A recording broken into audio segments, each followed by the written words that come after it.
नमस्कार दोस्तों, कैसे हैं आप सब लोग। स्वागत है आपका मेरे YouTube चैनल में। आज मैं आपके सामने संधि का टॉपिक लेके हाजिर हुआ हूँ। तो चलिए शुरुआत करते हैं। संधि में हमने दीर्घ संधि पढ़ ली थी। आज हम गुण संधि को पढ़ने वाले हैं। तो शुरुआत करते हैं। हेडिंग में गुण संधि डाल दिया है मैंने। अब सबसे पहले हम गुण संधि की परिभाषा के बारे में बात करेंगे। गुण संधि की परिभाषा क्या है, मैं उसकी परिभाषा लिख देता हूँ।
ये हमारी गुण संधि की परिभाषा है। एक बार मैं पुनः रिपीट कर देता हूँ। गुण संधि की परिभाषा है जब ह्रस्व आ या दीर्घ आ के बाद में ह्रस्व ई या दीर्घ ई हो। ह्रस्व आ और दीर्घ आ के बाद में ह्रस्व ऊ और दीर्घ ऊ हो या री आए तो ई ह्रस्व ई या दीर्घ ई का ए हो जाता है और ह्रस्व ऊ या दीर्घ ऊ का ओ हो जाता है और री का अर हो जाता है। अब इस परिभाषा को मैं शॉर्ट में लिख देता हूँ।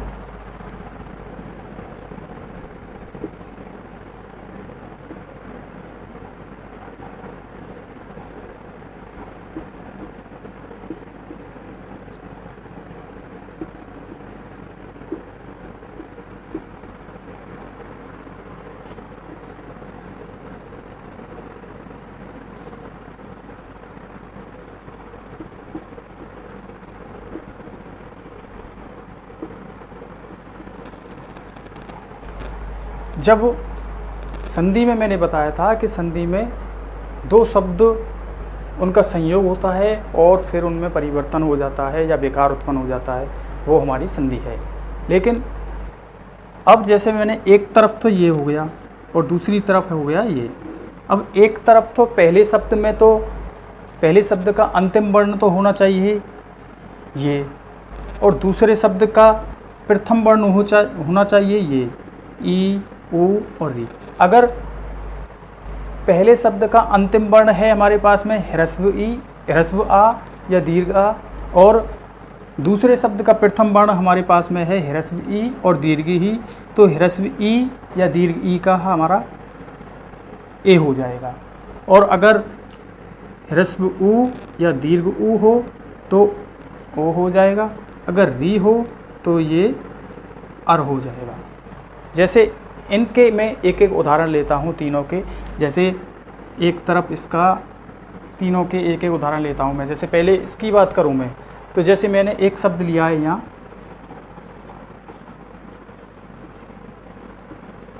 दिनेश। यहाँ मैंने एक शब्द लिख दिया है दिनेश। अब इसको मैं संधि विच्छेद करता हूँ। जैसे दिन धन ईश, ये इस दिनेश शब्द का संधि विच्छेद है। तो इसको देखते हैं हम इस शब्द को।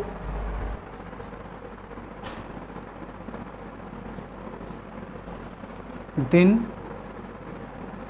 पहले शब्द से मैंने ये स्वर निकाल दिया। दूसरे शब्द में देखें,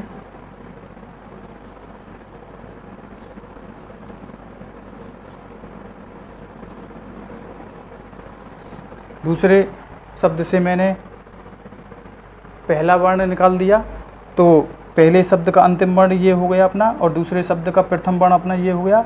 इन दोनों को हम मिला लेते हैं और आ प्लस ई बराबर हमारा हो जाएगा ए। आ प्लस ई बराबर हमारा हो रहा है ए, आ प्लस ई बराबर हो रहा है ए, तो ए यहाँ लिख दिया मैंने। अब यहाँ ये हमारा बच रहा है दिन, और धन हम ए लिख देंगे, धन ये बच रहा है इसमें लास्ट में सा। इन दोनों को मिला के ए ही हो गया। अब इसको हम मिला देंगे तो दिन, अब इसका जो स्वर रहित है, इसको स्वर को इसमें मिला देंगे तो यहाँ मात्रा लग जाएगी और ये बन जाएगा। तो ऐसे हमारा दिनेश शब्द हमारा संपन्न होता है कि दिन, धन, ईश, इसका ये सही संधि विच्छेद है। अब इसकी दूसरे में देखें हम ऊसन यानी कि ऊ वाले को देखें। जैसे इसका एक उदाहरण ले लेता हूँ मैं, जैसे मैंने लिया दामोदर,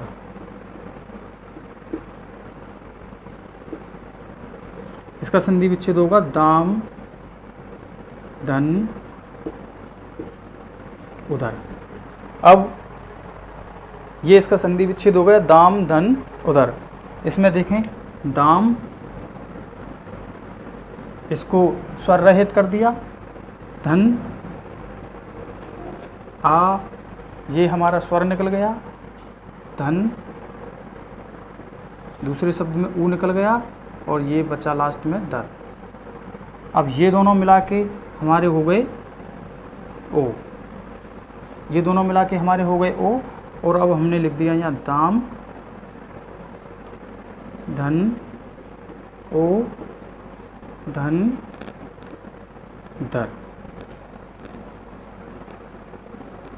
अब ये हमारा जो स्वर रहित माँ है, ये मात्रा लग जाएगी इस पे, तो ये पूरा हो जाएगा, और ये लास्ट में दर जोड़ दिया, तो ये हमारा दामोदर शब्द संपन्न होता है।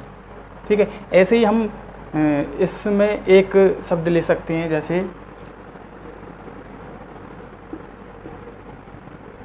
देवर्षि।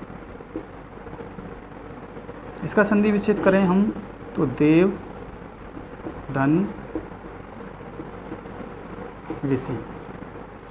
अब पहले शब्द में देखें हम तो पहले शब्द का अंतिम स्वर हमने निकाल दिया, और दूसरे शब्द में देखें हम तो दूसरे शब्द में हमने प्रथम स्वर निकाल दिया, और इधर बचेगा हमारा ये। अब ये दोनों, इन दोनों को हम मिला देंगे, ये दोनों मिलके हो जाएंगे हमारे आर। अब नीचे देव बच रहा है, ये वा स्वर रहित है, और इन दोनों को मिला के हमने अरी कर लिया, अर हो गया, और धन, सी। अब इस आ से इसको पूरा कर लेंगे, ये पूरा हो गया।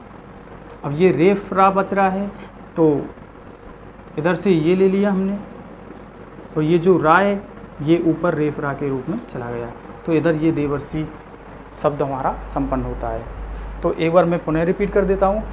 गुण संधि, और गुण संधि में सबसे पहले हमने परिभाषा देखा कि जब ह्रस्व आ या दीर्घ आ के बाद में ह्रस्व ई या ह्रस्व ई हो, ह्रस्व ई या दीर्घ ई हो, और ऊ या दीर्घ ऊ हो, और री आए तो ई का ए और ऊ का ओ और री का अर हो जाता है। ये तो थी हमारी परिभाषा, फुल परिभाषा। और फिर मैंने शॉर्ट ट्रिक्स में लिख दी है कि जब आ के बाद में ई ऊ री आए तो ये क्रम से ए ओ अर में बदल जाते हैं। ई हमारा ए में बदल जाता है, ओ हमारा ओ में बदल जाता है, री हमारा अर में बदल जाता है। इनकी मात्रा देखें हम तो इसकी मात्रा ये हो जाएगी और इसकी मात्रा ये हो जाएगी। अब अधिकतर हम देखते हैं कि गुण संधि जो है हमारी, उनमें गुण संधि की जो पहचान है, गुण संधि की पहचान ये है कि जहाँ पे एक मात्रा वाले शब्द मिल जाते हैं वहाँ हमारी गुण संधि होती है, या फिर हम कहें कि जहाँ रेफरा मिल जाता है वहाँ भी हमारी गुण संधि होती है। तो ये हमारी गुण संधि की पहचान है, ट्रिक के माध्यम से हम उसको ध्यान रख सकते हैं। अब मैं कुछ महत्वपूर्ण उनके शब्द या मैं कहूँ कि उदाहरण, जो महत्वपूर्ण उदाहरण है उनको प्रस्तुत करने वाला हूँ, तो आप जुड़े रहिए, मैं महत्वपूर्ण उदाहरण लिखने वाला हूँ। अगर आप स्क्रीनशॉट लेना चाहें तो स्क्रीनशॉट ले सकते हैं।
अब कुछ मैंने महत्वपूर्ण उदाहरण लिए हैं गुण संधि के। अब इन उदाहरणों को हम संधि विच्छेद करेंगे। हमने कुछ उदाहरण देख ही लिए हैं, जो संधि है हमने तीनों ही नियम के हमने उदाहरण देख लिए थे और उनका विश्लेषण भी करके देख लिया था, किस किस तरह से हमारे शब्द विश्लेषण की तरह हम उसको जोड़ सकते हैं, संधि विच्छेद कर सकते हैं। तो यहाँ मैंने संधि युक्त शब्द लिए हैं, जुड़े हुए शब्द लिए हैं। अब मैं इसको विच्छेद यानी कि संधि विच्छेद करूँगा, इनके अलग अलग टुकड़े करूँगा। तो अब हम देखते हैं इनके क्या क्या संधि विच्छेद होंगे। जैसे पहला शब्द देखते हैं हम, गोपेश शब्द। अगर मैं पहचान की बात करूं, पहचान में मैंने बताया था कि जहां पर एक मात्रा या फिर मैं कहूं रेफरा, मैंने बताया था कि एक मात्रा जहां पे प्रयुक्त होती है वहां पर अधिकतर या मैं कहूं अधिकतर हमारी गुण संधि होती है। तो अब इनमें हम देखें तो यहाँ एक मात्रा है, यहाँ एक मात्रा, यहाँ एक मात्रा, यहाँ एक मात्रा, और यहाँ रेफरा मिल रहा है, यहाँ रेफरा है, यहाँ रेफरा है, और यहाँ एक मात्रा है, यहाँ भी एक मात्रा है, यहाँ एक मात्रा है, यहाँ भी एक मात्रा है, और यहाँ भी एक मात्रा है, और यहाँ पे हमें रेफरा मिल रहा है और यहाँ भी रेफरा है। तो हम पहचान की दृष्टि से देखें तो मैंने बताया था एक मात्रा, ठीक है, एक मात्रा ए की और ओ की और एक रेफरा, ये तीनों अगर हमें जहाँ मिल जाएं तो वहाँ अधिकतर गुण संधि होती है। तो मैंने बताया जितने भी शब्द हैं उनमें हमारी पहचान मिल ही रही है, तो हम पहले तो ये पहचान कर सकते हैं कि ये गुण संधि है। फिर हम संधि विच्छेद करके देखेंगे कि दोनों तरफ जो शब्द हैं वो हमारे सार्थक हैं या निरर्थक हैं। अगर हमारे दोनों तरफ सार्थक शब्द होते हैं तो हमारी गुण संधि होगी। जैसे मैंने पहला शब्द लिया है यहाँ गोपेश। पहले मैं गोपेश शब्द के बारे में बात कर लेता हूँ। गोपेश, अब गोपेश शब्द को देखें हम तो गोप धन ईश, दूसरा बनता है गोप धन एस, तीसरा बनता है गोपा धन एस, चौथा बनेगा गोपा धन एस। अब मैंने यहाँ गोपेश शब्द लिया है तो इसके 4 संधि विच्छेद मैंने यहाँ कर दिए नियम के अकॉर्डिंग।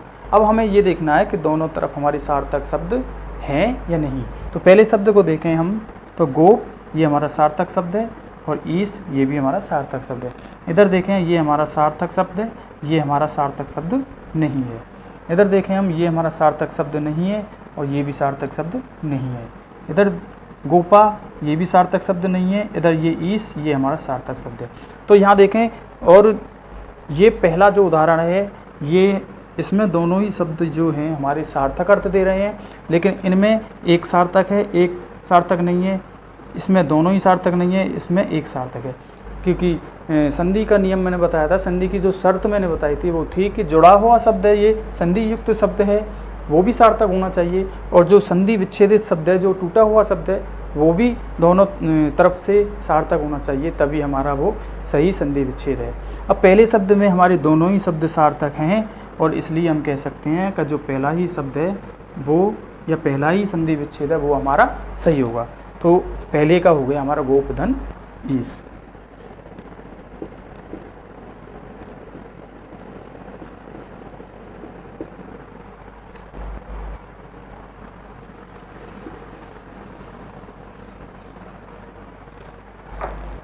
अब दूसरा शब्द देखते हैं दिनेश। ऐसे ही इसके भी 4 हम कर सकते हैं, तो हम खुद विश्लेषण करके उसका देख लेंगे कि हाँ 4 कौन कौन से शब्द बनते हैं और कौन कौन से हमारे 2 सार्थक होते हैं। तो अब मैं यहाँ सीधे ही मैं एक ही संधि विच्छेद करूँगा, सीधे सीधे, ज़्यादा समय नहीं खर्च करूँगा।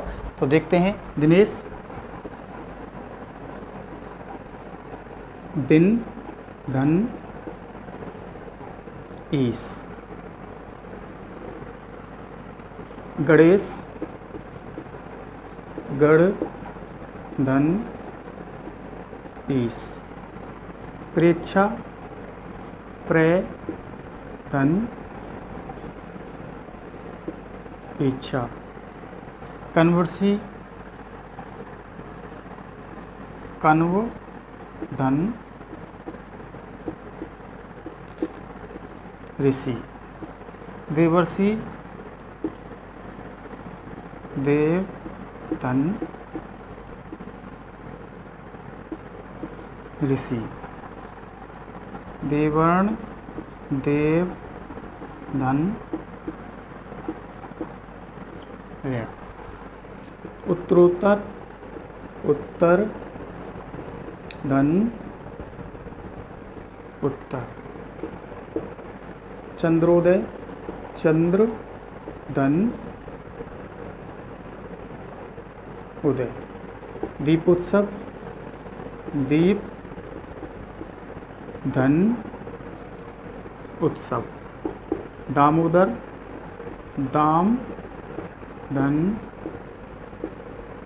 उदर, शीतोष्ण, शीत धन उष्ण।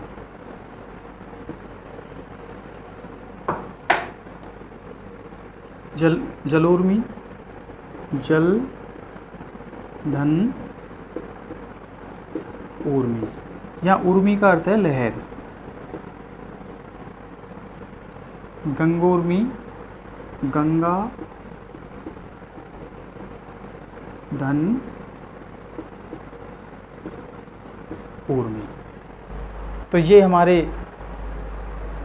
शब्द हैं जो कुछ मैंने उदाहरण लिखे थे और ये उनके संधि विच्छेद हैं। एक बार मैं पुनः रिपीट कर देता हूँ।